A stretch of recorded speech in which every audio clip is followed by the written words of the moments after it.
When I went to college at the Freed-Hardeman University, one of the first things that they wanted us to do was to join a social club, or at least think about it in the first couple months while we were there.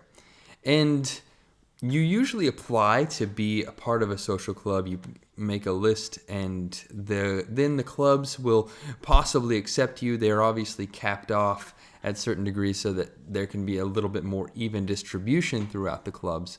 But many times, people were selected for the first one that they picked. And whenever you get into this social club, what's expected of you is only that you pay your dues, oftentimes, and other than that, you didn't have to go to anything to be a part of this club. All you had to do was, pay your dues for the year and you're done, and it's not even that expensive. And so you could miss all the activities, all the devotionals, all the intramural sports, and then just come to the thing at the end of the year, the party at the end of the year, and you're perfectly welcome and invited. And while you may not know people's names, they're not going to say anything bad to you. They're like, oh, hey, this person came. How awesome is that? Well, following Jesus and being his disciple is not like that.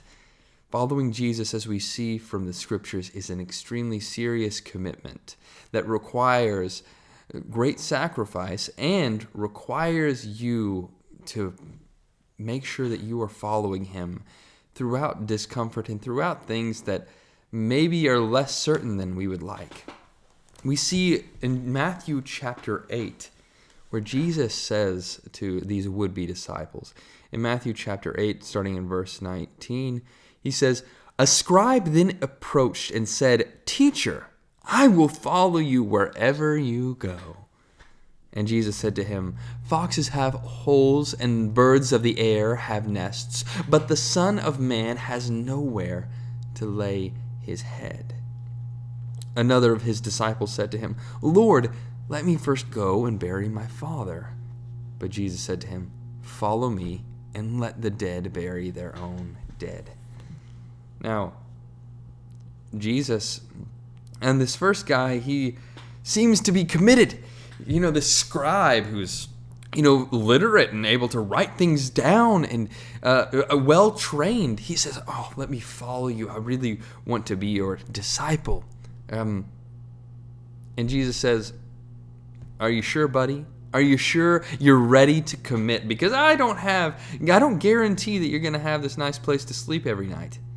I'm going to be traveling around and who knows where, and are you wanting to follow me through all that?" And the second guy gives an excuse, tells him, "Here's the limits to what I have. I need to go bury my father first." But Jesus demands unflinching, unhesitating loyalty in the moment. And this may seem harsh, what he says, to let the dead bury their own dead. But Jesus did this for a purpose. He wanted to show that following him is a real commitment. In fact, it is the most serious commitment that we have in this life. So much that it should be prioritized above other commitments in our lives that are deemed serious.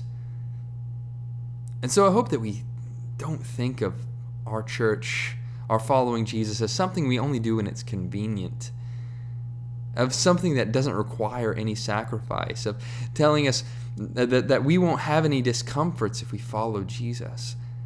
Because Jesus himself didn't promise that. He said there will be some discomfort. Jesus said that you will need to show serious commitment. And so I hope that today and throughout the rest of the week, you'll be thinking, man, what is it that I have to leave? How do I need to continue to count the cost even while I'm a disciple so that I don't get lured back into making way too many commitments for myself whenever I should really only be committed to the one person?